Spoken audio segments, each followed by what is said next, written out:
U najranijim razdobljima indijske duhovnosti, izraženima kroz Vede, negdje sredinom 2. tisućljeća prije nove ere, čovjek je svijet doživljavao kao svet i živ. Himne, rituali, zazivanja prirodnih sila bile su pokušaj usklađivanja s tim kozmičkim poretkom. Tako je nastala Advaita Vedanta. Ne kao filozofski sustav, već kao direktno iskustvo istine. Ishodište Vedante nije razmišljanje o stvarnosti, već viđenje stvarnosti. Drevni mudraci i riši povlačili su se u osamu kako bi ustanovili što je ono što ostaje kad misli utihnu, kada nestane identitet i kad se rastope sve predodžbe o samom sebi. S vremenom su tako nastale Upanišade koje su prenosile pojmove poput Brahmana, Atmana i druge postavke Advaita Vedante o dubljoj stvarnosti. A kad je riječ o pitanjima prirode stvarnosti, mjesto susreta s povješću i poukama Advaita Vedante bit će, kao i uvijek, ovdje, na rubu znanosti.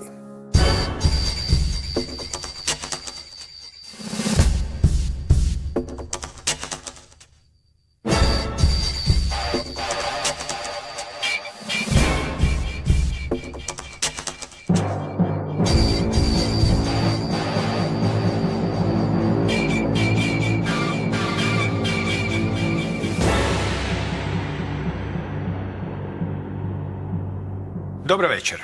Somirup Saha bio je profesionalni glazbenik, virtuozna tabla bubnjevima, gdje je osvajao prestižne nagrade na glazbenim natjecanjima. Bio je i glumac, ali već odavno to nije od 2019. Bavi se predavanjima i radionicama o nečem što stiže iz indijske hinduističke tradicije. Radi se o nečemu što zove Vedanta. A što je to? To ćemo večeras vidjeti, a također ćemo i saznati i kako se Somirup zapravo u svemu tome i našao. Dobro večer. Dobro večer. Ok, uvježbali se, treba će vam to još i više ako mislite dalje dolaziti u Hrvatsku, neće biti na odmet ovaj pozdrav ni svaki drugi. S obzirom da je današnja tema relativno možda nekim zaljubljenicima u indijsku tradiciju, kakvih doista ne manjka u Hrvatskoj, poznata, ali većini ljudi koji se nije tim bavili nije poznata, danas zapravo ćemo rastumačiti pojmove i vidjeti šta se sve sadrži u tome što je zapravo neka vrsta filozofije, pa nije filozofija, religije, pa nije religija, direktnog iskustva, to je. Dakle, pričamo o nečem što zove Advaita Vedanta ili da skratimo Vedanta. Što to zapravo jest? Koja je to današnja tema? Što ona obuhvaća u stvari? Vedanta literally means the end of Vedas. Vedas mean knowledge. And Vedanta, anta means the end. So, when I say end of knowledge, it's not the end. It's the ultimate part of knowledge, which is the absolute knowledge. So, when I say Vedanta, Vedanta deals with the absolute reality, the Atman or Brahman. Mm-hmm. And this is something that we have to realize in our lives. And not just, understand or discuss or read about it. Mm-hmm. It is something that should be realized in one's life. Obično su prapočeci uvijek skriveni negdje u dalekoj, nezapamćenoj, nezapisanoj povijesti, ali se do neke povijesne točke uvijek može doći. Koliko se unatrag u povijest može ići u potrazi za početkom Vedante, kako je to bilo, ako se uopće može znati kroz predaju kako je to nastalo. Dakle, drugim riječima, kako su u stvari ta učenja prvi put ušla u ljudski rod i danas razgovaramo nakon par tisuća godina još uvijek o njima. So the thing is, there is no specific date as to when it originated. Znači ne možemo slaviti ništa svake godine. No. We cannot. The reason is Vedanta was a subject which was imparted, by the Guru to the disciple. And the Guru imparted the knowledge of Vedanta to the disciple, and it was verbal. And the disciple used to listen to the Guru. And that is how Vedanta, the knowledge of Vedanta was imparted from the Guru's heart to the disciple's heart. It was transmitted, it was imparted. So there is no specific, because it is not a religion, because it is not considered as a religion, it is a way of life. We don't have the particular date as to when it started. S vremenom se ipak može pratiti evolucija, dakle ovdje se pojavlja jedan poznati pojam Upanišade, koje su na neki način postale, danas se smatraju pravim rođenjem te discipline, kako je onda odjednom ona i sačuvana i zapisana i slično. Pa kada su nastale, što su to Upanišade za početak, kada su nastale i kako se znanje Vedante dalje razvijalo kroz njih? So we have to understand Upanishad and Vedanta are synonymous terms. Why I'm telling you? Upanishad literally means sitting near. So it doesn't mention sitting near the Guru, but it was basically the disciple sitting near the Guru. And what the Guru told and imparted to the disciple was considered to be Vedanta. So Upanishad literally means Vedanta. And the knowledge of Vedanta, as I told you, dealt with the highest knowledge, the absolute reality, Brahman, and how to realize it.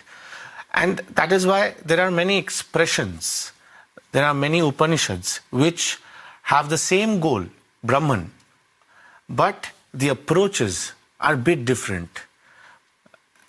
And, that is why there are so many Upanishads. There are 108 Upanishads, but there are, we can talk about 8 main Upanishads that are there, that are practiced. Možete nam dati primjera radi, jednu ili dvije, ispričati o čemu se u njima radi, na koji način se zapravo to znanje prenosi u Upanishadama? Yeah, I mean, we can talk about the Brihadaranyaka Upanishad or the Katha Upanishad. And so as I was, telling you that, the goal is same, but the approach was different. For example, in Brihadaranyaka Upanishad, there was a Muni called Yagyavalka, and he was just about to leave, his householder life, and he wanted to go to the woods and, finally meditate and, reside in samadhi, which is the ultimate state, And then his wife, Maitreyi, wanted to know why his husband is leaving. And she said, please impart this knowledge to me. Maitreyi said that, even I want to know what this knowledge is about. And then Yagyavalka started talking about,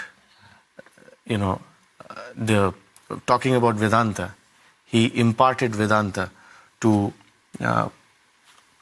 Maitreyi, his wife. And that is how Brihadaranyaka Upanishad happened.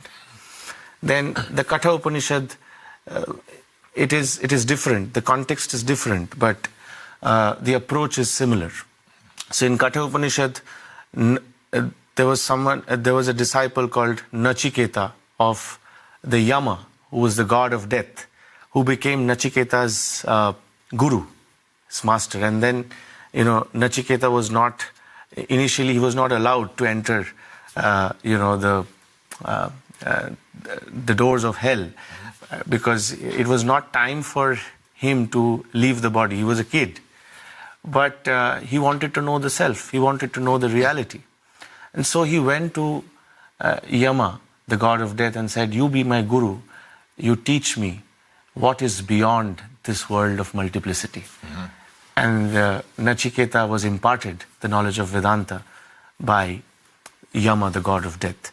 So the approach is different. Drugim riječima, to su razne situacije gdje se u stvari dovodi do situacije najstarije na svijetu, a to je dijalog, gdje se kroz neki razgovor i dijalog onda čitatelj može upoznati sa osnovnim crtama. Spominjate nekoliko puta neke riječi, pa da vidimo u kakvoj su oni vezi ili nisu vezi. Dakle, Brahman i Atman.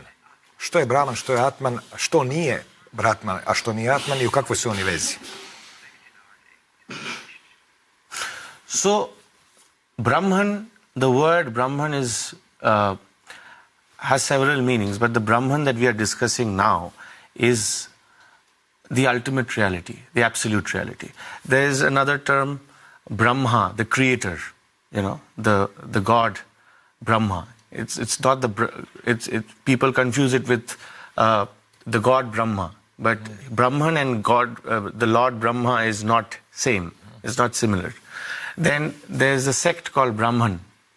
So not even Oni that. također nisu Brahman. Yeah, Brahman. Yeah, exactly, Brahman.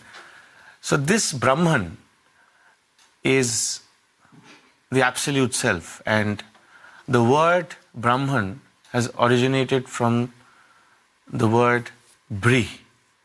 Bri means expansion, that which expands infinitely. And Brahman means the infinite. Brahman means consciousness, the absolute, the absolute reality. And when you talk about Brahman, the Vedantins, want to realize what Brahman is all about. And the journey of learning Vedanta and knowing the reality, the absolute reality, is knowing Brahman. And Atman? Atman is, it is, you can say it's the individual self. The soul, the individual self, or the individual soul that we are, with body, mind, and the soul, which merges into consciousness, the Brahman. So, for example, you have this glass of water, right? Now, if you pour it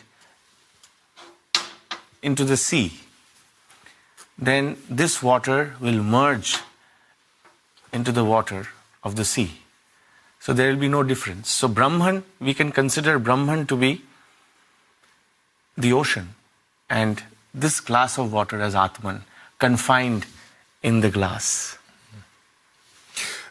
Sada kada smo rastumačili glavne pojmove, možemo još malo se micati kroz povijest. Krenuli smo od stare usmene predaje Vedante, od usta do uha, pa onda poslije je to zapisano u Panišadama u vidu nekih razgovora, priča, nekih likova, konteksta. I onda dolazi, rekao bih, jedan važan povijesni junak u povijesti Vedante. On se zove Shankaracharya, ako sam dobro izgovorio. Pa, tko je bio taj Adi Shankaracharya i u kojem stoljeću se pojavio i kakav je bio njegov doprinos razvoju Vedante kroz povijest? Well, Adi Shankaracharya played a very important role in introducing Advaita Vedanta. It's not that Advaita Vedanta did not exist before Shankaracharya, but Shankaracharya crystallized the idea of Advaita Vedanta, and he united all the different sects at that point. So he was an 8th century. He was born in.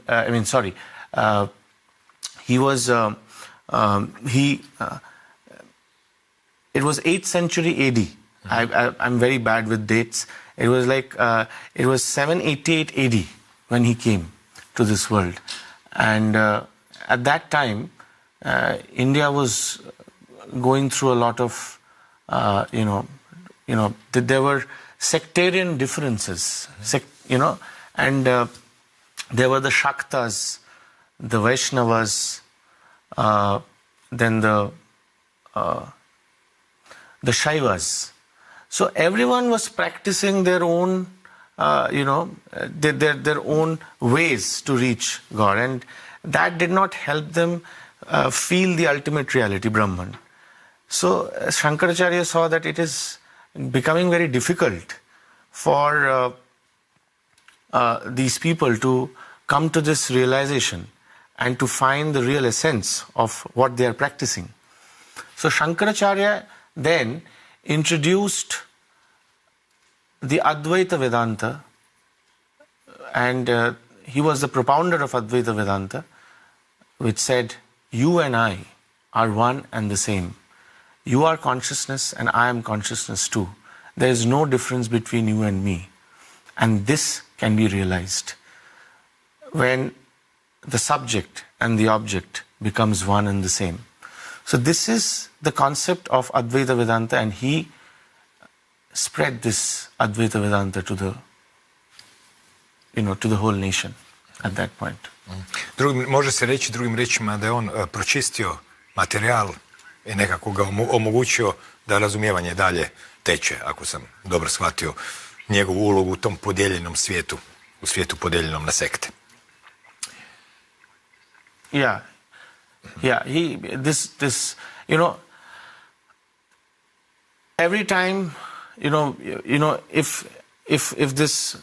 if any ideology is not turned into realization, it becomes an idea, it becomes a sect, and it remains an idea. Basically, what I mean to say, it remains an idea, a sect, a religion, and then people tend to follow that, but they don't realize it. Mm-hmm.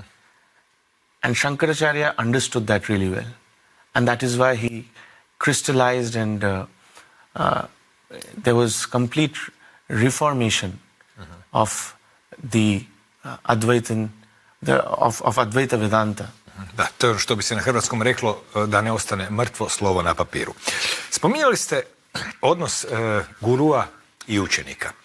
Bilo bi dobro malo se posvetiti tome, jer tijekom cijele povijesti, posuda po svijetu, ne samo u Indiji, uvijek je taj odnos učenika i učitelja bio specifičan, bio je individualan, bio je vrlo osoban. Danas živimo u vrijeme kada je to jedan učitelj, nije to zapravo učitelj, možda više instruktor, pa onda u školi predaje, na fakultetu i tako dalje, ali sama esencija odnosa učitelja i učenika, odnosno u ovom slučaju zvanog guru, je nešto što vrijedi za sve discipline, a pogotovo vrijedi za discipline koje su si uzele za cilj ništa manje nego dosegnuti konačnu stvarnost. Kakav je taj ispravan pristup, na koji način funkcioniraju učenik i učitelj, odnosno učenik i guru? Šta uopće ta riječ guru znači? Well, the word guru is a very special term in the world of spirituality, and not only spirituality, in all worlds. Guru is the most important. But Guru is not just a teacher. Guru is not just a person who's teaching. Guru is the dispeller of darkness. And the Guru dispels darkness, dispels ignorance. And this relationship between the disciple and the Guru is very special. The Guru can become a mother, a father, a friend. And with his love, the Guru can break the walls of ignorance. And it's not a very simple job, because the disciple has his own ego, has his own wall, and he is guarded.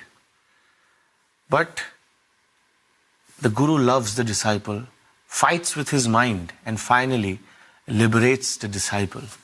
So without this Guru and disciple relationship, spirituality cannot happen. Spirituality depends on this relationship. It is called Guru Mukhi Vidya, that is towards the Guru. If the disciple finally realizes that the Guru is dispelling my darkness and comes to this realization that he doesn't want anything from me but my self-realization, only then the connection strengthens and the connection turns into a beautiful possibility called self-realization or God realization. Pretpostavljam da učenici u tom odnosu mogu biti vrlo tvrd orah, s obzirom da s jedne strane imaju veliku želju, a s druge strane nešto ih sprečava da to i ostvare, a da nisu ni sami svjesni. To je negdje ono područje gdje se Guru bori s njima na nekakvom području koje oni ni sami ne razumiju. Oh yes, for sure. The Guru, for the disciple, the only quality of a disciple should be to follow the instructions. Now, what happens is, initially when a disciple starts walking the path of spirituality, what happens is that he has a lot of questions. Now, the disciple is free to ask these questions to the Guru.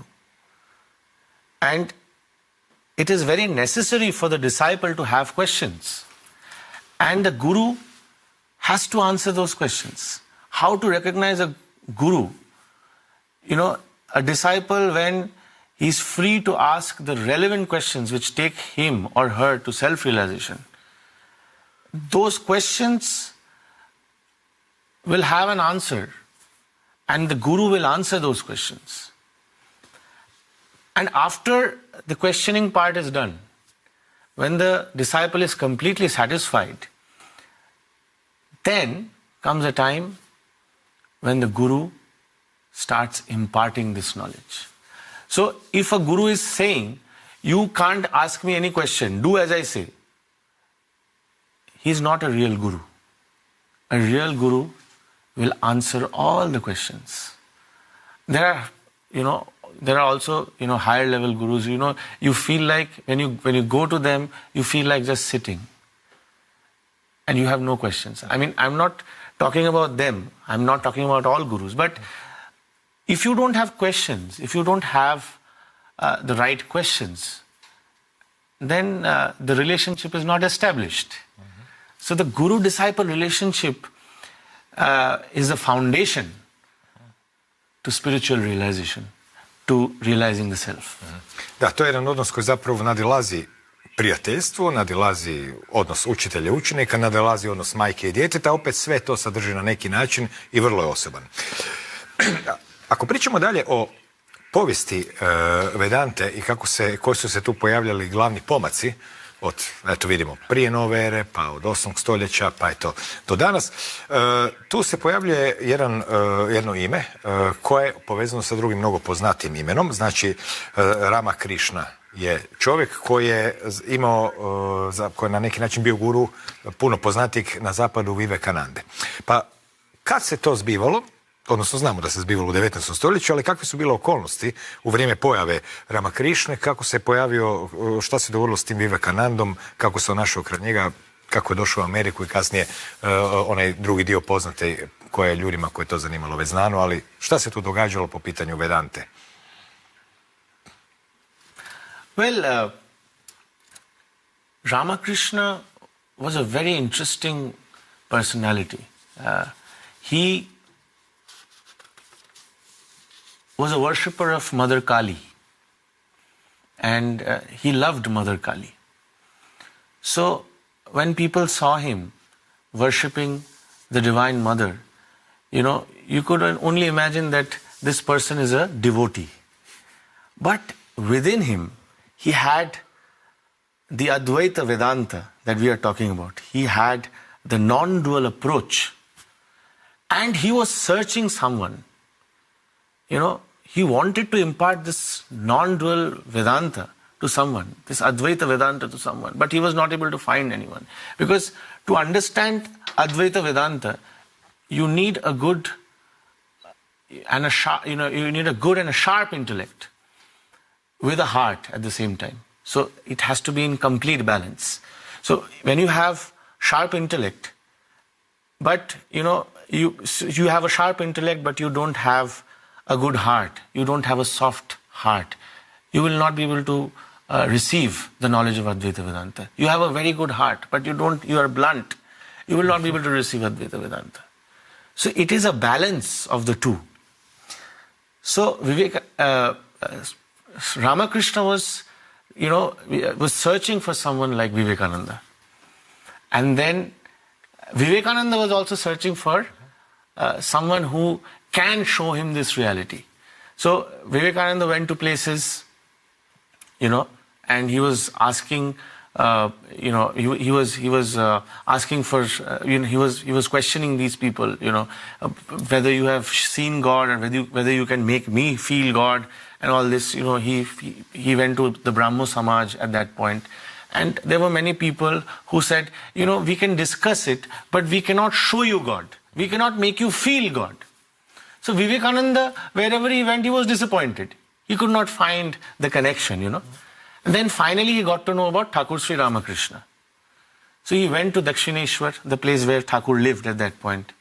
And Thakur saw Vivekananda, and obviously he was avatar of that age, and he realized what Vivekananda was. The Guru always knows the disciple. And so he touched Vivekananda, and he immediately had a spiritual experience. Vivekananda asked Thakur, before having that experience, he asked, "Have you seen God? Can you show me God?" And Thakur said, "Not only that I have realized God, I have realized God, and I can make you realize God. I can make you feel God. And just as I am seeing and looking at you right now, I see God better than the experience, the direct experience that I'm having now." This is what Thakur's words were at that point. So Thakur, externally, he looked like a devotee. He acted, not acted as in acted. That was his way. That was his way. He looked like a devotee, but internally he was an Advaitin. And Swami Vivekananda says somewhere, he says, Thakur looks like a devotee, from the outside, but internally he is a knowledgeable, he's a wise person, he's a knowledgeable person.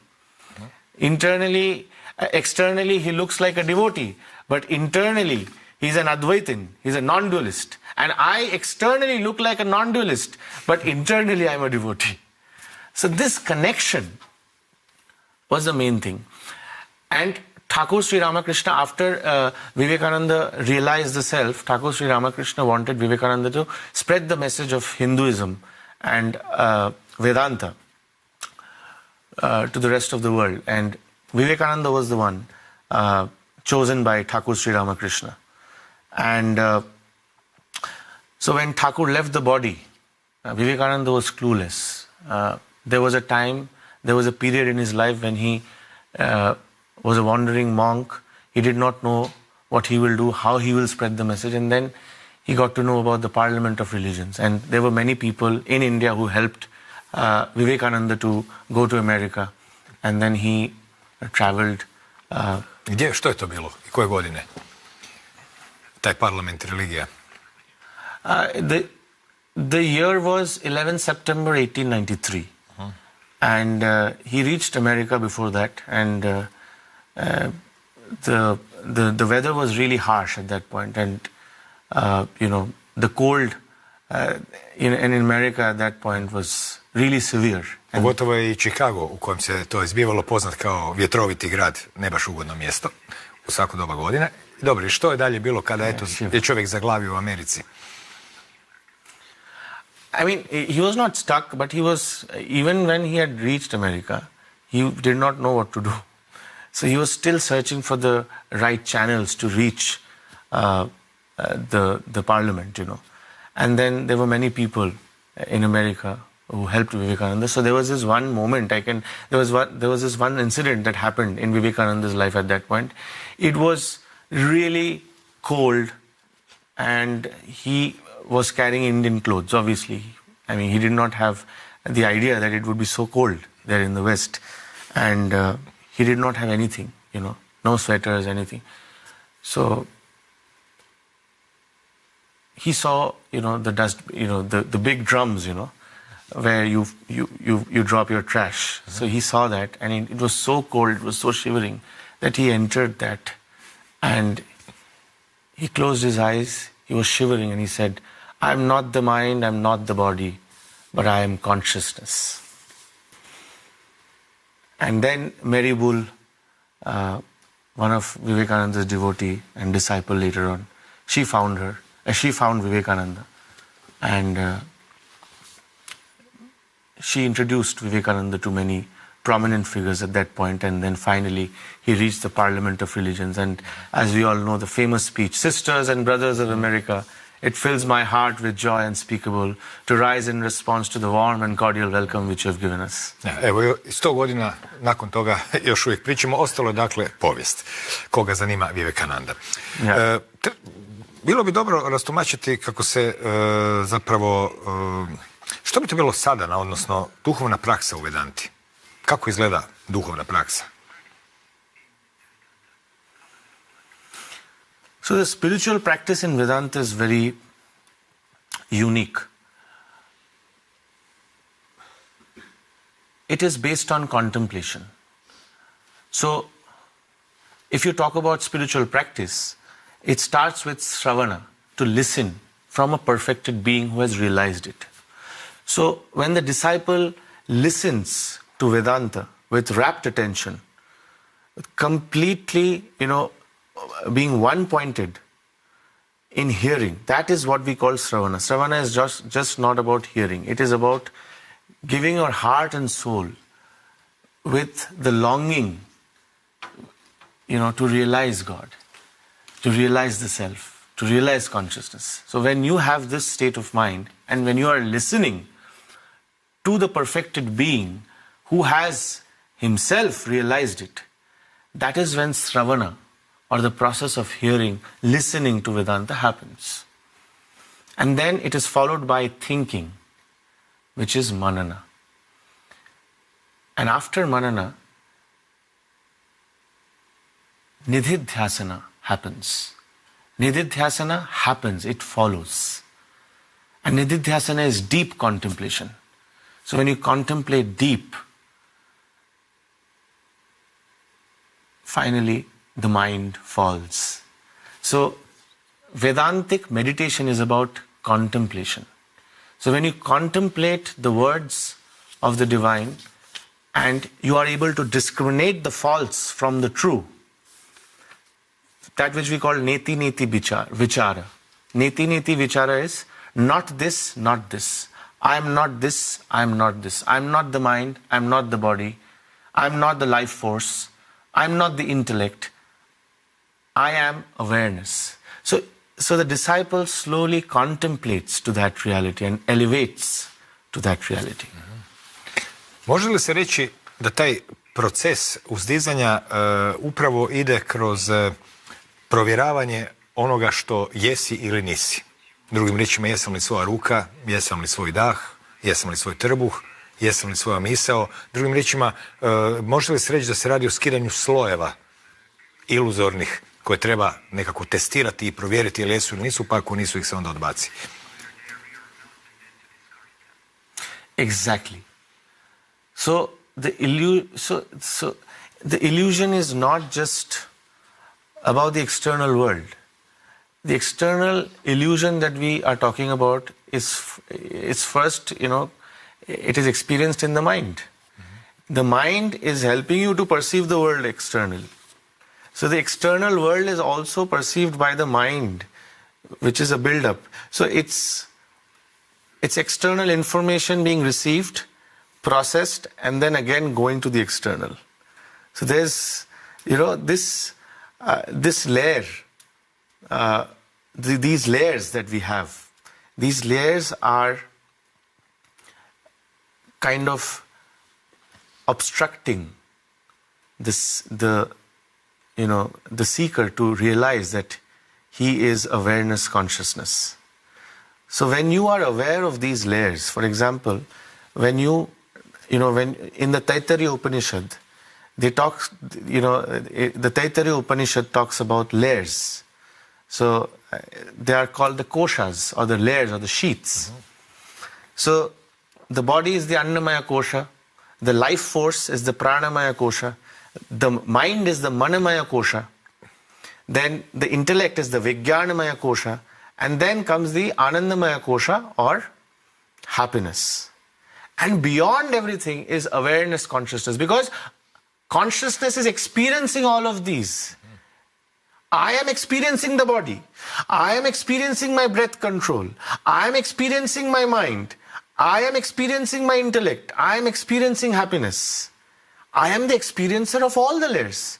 So if I am the experiencer, all that I am experiencing is the object of experience.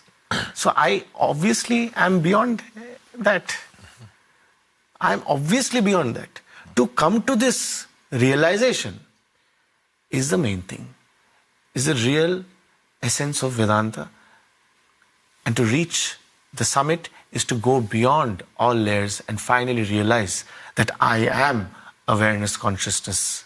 I am the divine.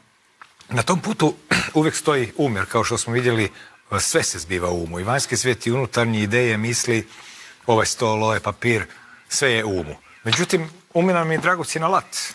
I sad moramo ga ukloniti da bi, zapravo čim ga promatramo, vidimo da to nismo mi. Kad se ukloni što ostaje? Oh, very good question. So the thing is, when I say the mind falls, I don't say the mind literally falls. The perception that you have of the world around you, that is ignorance. The world exists, but not in accordance with what you think is the world. For example, you see the rope, but you mistaken it with the snake. There is the rope, but you are superimposing your idea of the snake. So the superimposition is the problem. The rope is not the problem. The world around us is not the problem. My approach towards the world is the problem. My ignorant approach, my ignorance is the problem. So when you approach and when your perspective changes, that is not, the mind doesn't fall like that. I mean, you don't lose your mind. It's just that your perspective changes. Mnogi se boje da će izgubiti tako um. They will actually not lose anything. They will be introduced to the reality of things. And that is why... Ljudi kažu, ja ne želim to ipak jer ne želim izgubiti kontrolu i takve stvari, a zapravo se na neki način upravo radi čak i ne o gubljenju kontrole, nego o svjesnosti da je nikad nisi ni imao, mogli bismo tako reći. Oh, beautiful, yes. You never had control and things, for us it becomes, for all of us, it becomes much more simpler, and all the distractions that we have in life, they go away. When you realize this, 99.9% of the problems that we have in our lives, everything, I then realize that, 99.9% of the problems were created by me. 0.1% is external, but 99% is created by me. The ignorant approach. That is why it is not about beliefs. It is about the reality as it is. And if you are anchored to this reality, you will not be dragged by the drunken monkey called the mind. Drugim riječima, ništa se ne događa, jedino se događaš ti. I to je sve. Mogli bismo malo popričati u kojem kontekstu, s obzirom da je naš svijet tako striktno podijeljen na religije. Različite oblačenja, različite zgrade, arhitekture, razmišljanja, debele knjige koje većina ljudi ne pročita, pa se sad tu zbivaju neke rasprave, a mnogi kažu da negdje u pozadini je sve isto, ali mi to ne znamo kad nismo pročitali sve te knjige. Za Vedantu se smatra da je ona zapravo jedno univerzalno učenje koje u stvari nije religijsko, nije čak ni filozofsko. Vidimo da ono teži direktnom iskustvu kad se odbace iluzije. Pa na koji način, zapravo, kako vi vidite Vedantu u tom kontekstu religija, međureligijskog dijaloga? Je li to uopće religija? Jer kako bi se reklo, svako voli nekako svoje običaje na koje je naučen, a ovi drugi mu izgledaju nekako strano, ali nešto iza toga zapravo što je puno značajnije od puke vanjske forme običaja je opet nešto drugo. I vjerujem da se tu univerzalnost neće naći samo u Vedanti. Vjerojatno i drugdje postoji skrivena ili otkrivena. Ali kako je, dakle, ili Vedanta, kao s obzirom da je dio hinduizma kojeg se smatra religijom, pričamo li mi tu o religiji ili pričamo o mističnom iskustvu? O čemu se tu stvari radi kad se pogleda iz te međureligijske perspektive? First of all, Hinduism is not a religion. Hinduism or Sanatana Dharma is a way of life. Hinduism doesn't promote any kind of belief. What you see is a distortion. In reality, Hinduism is that approach which helps you, which teaches you how to seek the reality. So you can always seek. You can always be a seeker. If you don't find it, it's okay. But if you find it, if you find the reality, if you find the divine, that opens up the endless world. That opens up endless possibilities. So Hinduism is not telling you to believe something or believe in a god. We think Hinduism is has so many deities and gods, and that there are so many practices. That has enriched Hinduism. Because if you have different ways to reach the same reality, it's a possibility. Like, for example, if I had only one road to come to Zagreb, it would have created a very problematic situation. You would find jammed roads, isn't it? Why is it a possibility? Because we are reaching Zagreb. It's not about belief. It's about convenience. But Hinduism doesn't promote or foster any kind of belief. It talks about seeking the reality. It talks about finding. It talks about reaching who you are. And it talks about yourself. It doesn't talk about, a God who's sitting up there, who's going to decide your fate. You have to decide your own fate. With self-effort, as Vashishta says, in the Yoga Vashishta, which is a part of the famous epic Ramayana. Vashishta says that whatever you achieve through self-effort. Don't sit idle. Know who you are. If you want to realize God, you have to work for it also. You cannot just read a book and realize the divine. Jesus Christ was an avatar for us. That is how we express it. But he had 12 apostles who did not realize Jesus Christ. Many of them did not realize Jesus Christ when he was there, physically present. Because no one felt Jesus Christ spiritually with their hearts. And Jesus Christ did not have much time to impart this. Jesus Christ said, I am the Son of God, and the Father and I are one and the same. This is exactly what Vedanta is saying. I am the soul and you are Brahman. You and I are one and the same. The example of the water. This is what Jesus Christ was. So it is opening up the doors. It is not closing.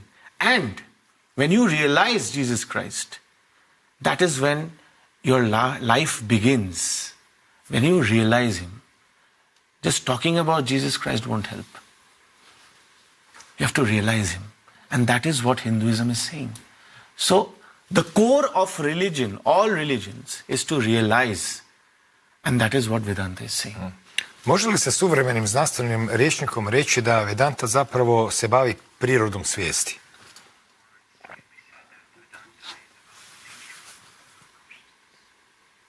Yeah, Vedanta is nature of consciousness, and that consciousness is me. And it is the love that we see in the great spiritual masters is coming from the realization of consciousness. So if you want universal oneness in the contemporary world, you cannot just talk about it. You cannot just practice universal oneness wearing a mask. You have to open the mask of ignorance to feel everyone as one. So Vedanta is not only saying that you realize yourself as consciousness, but when I realize myself as consciousness, I feel each and every soul as consciousness, and that there is no difference between you and me. Prije ste spominjali odnos gurua i učenika. Pa eto, kako ste se vi iz vaših glazbenih voda i glumačih voda našli u svijetu Vedante, u svijetu istraživanja svijesti, u svijetu traženja temeljnog izvora svega, možemo ga zvati Bogom ili nekim poljem ili Brahmanom, svejedno. Ko je vas uveo u taj svijet? Well, my guru Sri Bhagavan, who is the founder and core of International Vedanta Society, I was madly in love with him, and I loved him deeply, and he loved me. And he taught me how to love. And I don't think anyone loved me the way my Guru Sri Bhagavan loved me. He said one thing, that in today's world, AIDS, cancer, and all the problems that we see around us, all the distractions, they are not the problem. The problem is lack of love. That we don't know how to love each other. And the reason is we have not understood, not felt and realized our true nature. The moment we realize who we are, we will be able to love each other. We will be able to hug each other with the feeling of oneness. And that is the solution to the whole world right now. That is why Vivekananda also said, Vedanta will show the world the path to unity. And each and every religion, Vedanta is not saying, Bhagavan is to say, there were so many people from the West who came to Bhagavan. They're all Christians. They were Muslims. Bhagavan never said that you leave your religion and come to me. Bhagavan never said that you have to leave your ways. Bhagavan only said, you love Jesus Christ? Yes. Realize him. Just don't talk about him. Feel him. And you become the character that Jesus Christ was. I evo sad s obzirom da se spominje zapravo to jedinstvo koje naravno se, ne radi se naravno o političkom jedinstvu, pa evo nas u diktaturi, nego zapravo razumijevanje univerzalnosti ljudskih sudbina i svega toga. Od cijelog tog svijeta koji ipak nije ujedinjen, vi ste se našli evo tu u Hrvatskoj. Koje su vas okolnosti do tuda dovele? Croatia is a very special place to me. I love Croatia. Croatia is a spiritual land, I believe. And I believe Croatia will show the world how it is to love, how it is to accept. And I think this, that you have invited me, Krešimir, to your show, that shows what Croatia and how the Croatian people are. You could have just avoided me. But you gave me an opportunity to share this endless, infinite wisdom. Because Croatia is accepting. The people here are so nice. They accept everyone with a smile. And this is exactly what is needed. And I believe Croatia has that possibility. The love and unity that Croatia has with India and India has with Croatia. Just few days back, our Prime Minister visited your country. And I have been coming to Croatia for 3 years. And I have seen the love that the Croatian people have given me. I have seen the love that the Croatian people have given me. Pa nadam se da će se ta razmjena i nastaviti. Moram reći da ovo što ste vi tu i nije to ničija posebna zasluga. Ponekad su okolnosti tako namjeste da je teže reći ne nego da. Jel' tako? Ali tu sad već govorimo o višim planovima.